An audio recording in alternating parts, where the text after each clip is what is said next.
Adlaw nga Domingo karon mga kaigsuunan. Petsa 20 sa bulan sa Nobyembre tuig 2022. Ato karong gisaulog ang solemnidad sa Christ the King, Kristong Hari. Ang pagbasa kinutlo gikan sa Ebanghelyo sumala ni San Lucas, Kapitulo 23, versikulo 35 ngadto sa 43. Nagtindog didto ang mga tao nga nagtanaw, samtang nagbugal-bugal kaniya ang mga kadagkuan sa mga Hodeo nga nagingon, giluwas niya ang uban, ipaluwas niya ang iyang kaugalingon kung siya mao ang Mesiyas nga pinili sa Dios. Gibugal-bugalan usab siya sa mga sundalo, iduol sila og gitunulan na siyang aslom nga bino og giingnan, kung ikaw ang hari sa mga Hodeo, luwasa ang imong kaugalingon. Sa ibabaw sa krus gisulat nila kining mosunod, kini siya mao ang hari sa mga Hodeo. Unya, usa sa mga kriminal nga nagbitay didto mibiyay-biyay kaniya, dili ba ikaw ang Mesiyas? Luwasa ang imong kaugalingon og kami. Apan gipadlong siya sa iyang kauban nga nagingon, wala ka ba mahadlok sa Dios? Ania kita dinhi gisilutan sa maurang silot, apan angay kanato ang silot nga gipahamtang kanato, kay tukma man kini sa atong nabuhat, apan siya walay sala. Og miingon siya kang Jesus, Jesus, hinumdumi in taon ako kung maghari ka na. Mingon si Jesus kaniya, sultihan ko ikaw. Karong adlaw adto ka sa paraiso uban kanako. Nga igsuon ang Ebanghelyo sa Ginoo. Daygon ikaw, o Kristo.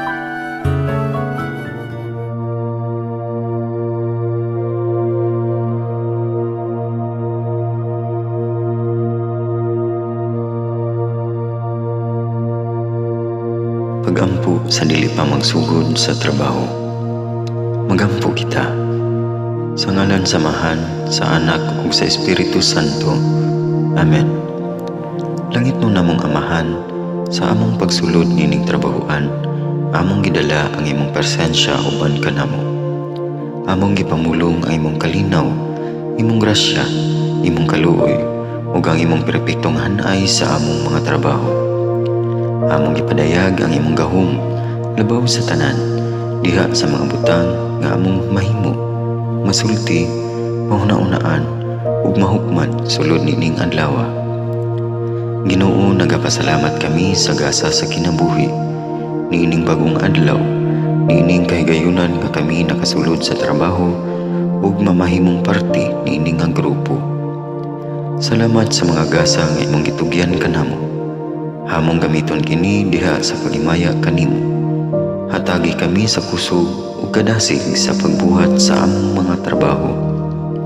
Panalangini ang among mga proyekto, mga ideya ug kusog, aron sa ingon bisan sa pinakagamay namong mga kalampusan, magahatag kini sa imong himaya.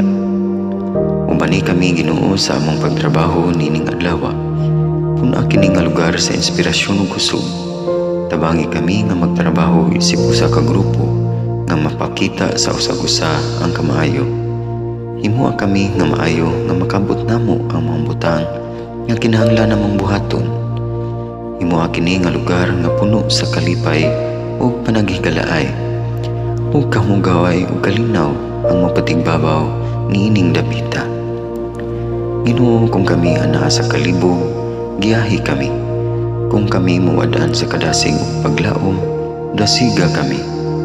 Himua nga ang trabaho nga among gihimo ug ang paagi sa among paghimo niini makahatag unta kini og hugot nga pagtuo, kalipay ug pahiyom sa tanan nga among mahimamat karong adlaw. Panalangini ang among mga pamilya, among Pinoy-anan, among nasod. Himua nga magmatidud-anon kami sa pagtagad ug pag-amuma sa kalikupan ug sa tanang may kinabuhi, diha sa pagbuhat kanamo sa pagkabot sa imong pangandoy alang sa hustisya ug kagawasan.